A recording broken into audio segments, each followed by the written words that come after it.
ऐसी कोई बात नहीं थी कि वो उसे पसंद करता है या सिदरा उसे पसंद करती। उसने अंदर जाकर उस पर हमला कर दिया, छुरियों से वार कर। बड़ी बेरहमी से उसने साजिशी तौर पे उसका कत्ल किया है। उनको कत्ल कर दिया गया। अब हमें इंसाफ की अपील है वजीर आजम से। लोधरा के इलाके राजापुर में ये क्यामत खेज मंजर देखकर ना सिर्फ राजापुर का इलाका, ना सिर्फ लोधरा, बल्कि पूरा पाकिस्तान लर्ज उठा है। एक दुल्हन जो तैयार हो रही है ब्यूटी पार्लर में, चंद ही मिनट्स बाद उसकी रुखसती है और वो लड़की बड़ी खुशी से तैयार हो रही थी, लेकिन उसको उसी के कजन ने, उसी के फुप्पो के बेटे ने बड़ी बेरहमी से कत्ल कर दिया। खुद भी खुदकुशी की कोशिश की। बज़ाहिर यह लग रहा था कि वो लड़का उस लड़की को पसंद करता था, रिश्ते से इनकार हुआ और लड़की कहीं और शादी करना चाहती थी और शादी हो भी रही थी, लड़की खुशी से शादी करवा रही थी, लेकिन उस लड़के ने बड़ी बेरहमी से इसी बना पर कत्ल कर दिया कि मेरी नहीं तो फिर तुम किसी की नहीं हो सकती। लेकिन उस जालिम ने जो जुल्म किया है वो यकीन माने, वो कि फिल्मों में भी नहीं, ऐसा नहीं होता। आमतौर पर फिल्मों में दिखाते हैं ना, कोई विलन जाता है और इतना बड़ा जुल्म कर देता है कि उससे भी बढ़कर ये इसने जुल्म किया, शैतान से भी बढ़कर शैतानियत उस लड़के ने की। अभी हमारे साथ मौजूद है, उस लड़की के भी लवाहिकीन हैं और जो बारात लाए हुए थे, लाने वाले थे, जो जिस लड़के के साथ शादी होने वाली थी, उनके भी लोग हैं, उनसे भी हम बात करते हैं। पहले हम बात करेंगे लड़की के कजन से कि क्या मामला था।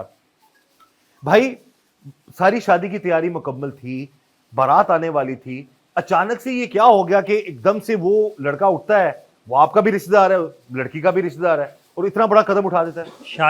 शादी तय होने से पहले भी कोई राब्ता नहीं था, ना कोई बात थी कि रिश्ता हो जाए। ये जो पसंद और नापसंद की बात, ये चीजें सामने आ रही है कि वो सिद्रा को पसंद करता था, उससे शादी करना चाहता था, शादी नहीं हुई तो उसने मार डाला, ये ऐसा मामला नहीं था। ऐसी कोई बात नहीं थी कि वो उसे पसंद करता है या सिद्रा उसे पसंद करती थी, ऐसी कोई बात नहीं थी शादी तय होने से पहले भी।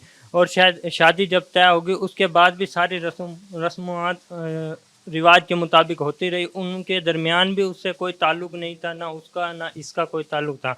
अचानक ही शादी वाले दिन बारात के इंतजार में दुल्हन तैयार हुई बैठी थी, उसने अंदर जाकर उस पर हमला कर दिया, छुरियों से वार कर। बड़ी बेरहमी से उसने साजिशी तौर पे उसका कत्ल किया है। अच्छा, ये बताएं कि आप जो कातिल है उसके भी रिश्तेदार हैं जी। जो मकतूला लड़की है, दुल्हन है, उसके भी रिश्तेदार हैं। क्या क्या रिश्ता है आप दोनों का, उसके उन दोनों के साथ आपका? कातिल का मैं मामू का बेटा हूँ और मकतूला के चचा का बेटा हूँ मैं। अच्छा, तो आप ज़ाहिर करीबी कजन हैं दोनों के, तो कभी आपको लगा हो कि ये उसको पसंद करता था, कुछ तरह का मामला? ऐसी कोई बात नहीं थी, ये एक साजिश रचाकर कत्ल किया गया है। तो आपको क्या लगता है क्यों कत्ल किया उसने फिर? ऐसा कोई मामला आता तो कोई पता चलता कि उसने क्यों कत्ल किया है। तो शादी के जो दूसरे आपकी रसूमात थी उनमें शामिल था वो? जी जी, वो बिल्कुल उन सारी रसूमात में वो शामिल था। ऐसी उसने कोई बात जाहिर नहीं की कि मैं इसे पसंद करता हूँ या मैं इसके ऊपर हमला करूँगा।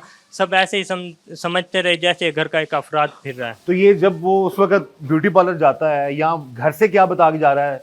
क्योंकि मुझे बताया है लड़की के वालिद ने, जो आपके अंकल लगते हैं, कि उन्होंने उसको कोई काम कहे थे, फूल लाने के लिए कहा था। ये क्या मामला है? ये घर से इधर से मेरे ताया अब्बू को लेकर गया, हाल तक पहुँचाया, तो वापसी ताया अब्बू ने कहा कि आप फूल ले आना। लेकिन फिर मेरे ताया अब्बू के पास टाइम था कि मैं फूल ले आता हूँ। वो जाके फूल लेने के लिए गया है दुकान पर। इतनी देर में उसने फ़ोन किया कि मामू आप किधर हो? मेरे ताया अब्बू ने बताया कि मैं फूल ले रहा हूँ सदर थाने के सामने। तो वो उधर फूल लेते रहे। इतनी देर में किसी की कॉल आई कि आपकी बेटी का कत्ल हो गया। आप मौके पे गए हो, जब खुद जाके देखा ब्यूटी पार्लर में क्या हालात थे? नहीं, हम सब घर से बच्चों को तैयार करके लेके जाने के लिए तैयार हो रहे थे। जब गए हैं वो ब्यूटी पार्लर नहीं गया, आप जब कत्ल का पता चला तो कौन कौन गया वहाँ पे? जब कत्ल का पता चला तो भागे भागे के अस्पताल ले गए हैं, DHQ। उधर जाके देखा तो उधर सिक्योरिटी इतनी थी कि अंदर जाने नहीं जाने दिया जी। अच्छा जी, ये थे जो मकतूला है और कातिल, दोनों के ये करीबी रिश्तेदार हैं। और अब जो बारात ला रहे थे, यानी कि मकतूला जो लड़की है उसके दूल्हे के जो भाई हैं, इनसे हम बात करते हैं। भाई, आप लोग कहाँ पर थे उस वक्त? ये इस इतला से पहले क्या हो रहा था? आप लोगों की क्या आगे सारे जो रसूमात हो रही थी? सर जी, हमें किसी चीज़ का भी मालूम नहीं था। हम लोग अपने भाई की खुशियों में शामिल हो रहे थे, तैयार कर रहे थे भाईजान को। सेहरा बांधा हुआ था, भाई को गाड़ी में बिठा के भाई लोग पैसे लुटा रहे थे, बम फोड़ रहे थे, हम खुशियों में थे। तो मेरी मम्मा पीछे थी, मैंने उसको लिया, गाड़ी में बिठा रहा था तो फ़ोन आया मेरे पास एक भाई का कि वसीम भाई आपकी दुल्हन को कत्ल कर दिया गया है। मैंने कहा कैसे? कहता है उसके मामू के लड़के ने। उधर से मैंने गाड़ी फटाफट निकाली, आगे देखा तो बारात तो फुल तैयार थी, मेरे लोग खड़े थे, कम से कम 300 से 400 बंदा। बारात तैयार थी, फुल। दुल्हन ब्यूटी पार्लर में थी जी। लेकिन वहां पर ही उसको काट दिया गया उसके मामू के बेटे ने। मामू के बेटे ने। तो मैं निकला वहां से, पहुंचा, फुप्पो के बेटे ने, उसको फुप्पो के बेटे ने। मैं उधर पहुंचा लोधरा हाल के उधर उसके पास, ब्यूटी पार्लर के पास।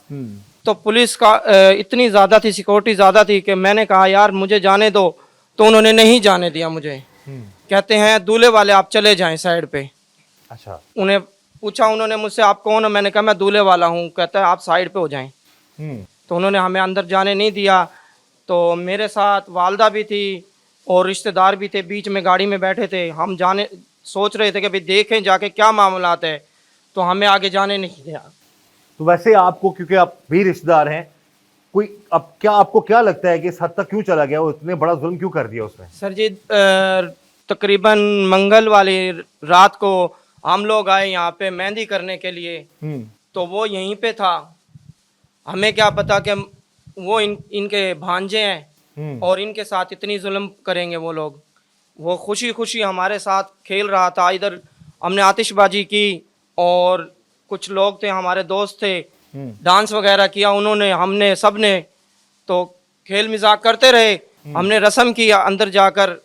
वो सारी रसूमात में आप लोगों के साथ था, हमारे और साथ खुशी-खुशी खड़ा शामिल था सर जी, हमारे साथ खड़ा था खुशी खुशी। हम्म। तो ऐसा कोई सीन नहीं था। अगर कोई सीन होता तो ये हम लोगों को बता सकते थे। इन्होंने हमें कोई ऐसा सीन नहीं बताया, कि होता तो बताते, इनको खुद को नहीं मालूम मेरे ख्याल में तो। और जिस टाइम के दूसरे दिन मेहंदी में ये लोग हमारे घर पे उपटन लगाने के लिए गए, तो वो तकरीबन उस टाइम पे तो नहीं गया, उसके बाद 12 बजे के बाद पहुंचा उधर वो। अच्छा, वही लड़का हमारे घर पे 12 बजे के बाद जिस टाइम के ये लोग आ गए ना, उसके करीब करीब वो पहुंचा है। तो हमारे जो दोस्त हैं, हमारे जो रिश्तेदार आए हुए हैं, उन्होंने देखा उसको। कहते हैं एक लड़का आया हुआ है। अच्छा। तो ये वापस आ गया। जुमेरात वाले दिन दोबारा 1 बजे उस टाइम पे देखा गया। ये हमारे गांव में हमारी दुकान है, उधर पास करियाना स्टोर है बहुत बड़ा अल्हम्दुलिल्लाह, और हम अच्छे खासे यानी कि काम शाम करते हैं अपना। तो उधर हमारे पास पहुंचे थे ये लोग, देखा उसको। तो उधर मेरा भाई नहीं था, मेरा भाई दूल्हा नहीं था, छोटा भाई खड़ा था, मगर ये वापस आ गया। उसके बाद बारात की तैयारियों में मैं लगा हुआ था, बारात की तैयारी कर रहा था। जिस टाइम के बारात तैयार हो गई, निकलने लग रहे थे, गाड़ियाँ तैयार थी, बारात फुल तैयार थी, लोग इंतज़ार में थे कि वसीम निकले तो हम चलेंगे। मेरी इंतज़ार थी कि मैं पीछे था शहरों में। मेरे पास फ़ोन गया तो कि आपकी दुल्हन को कत्ल कर दिया गया। अब हमें इंसाफ की अपील है वज़ीर आज़म से भी, लोधरा वालों से भी,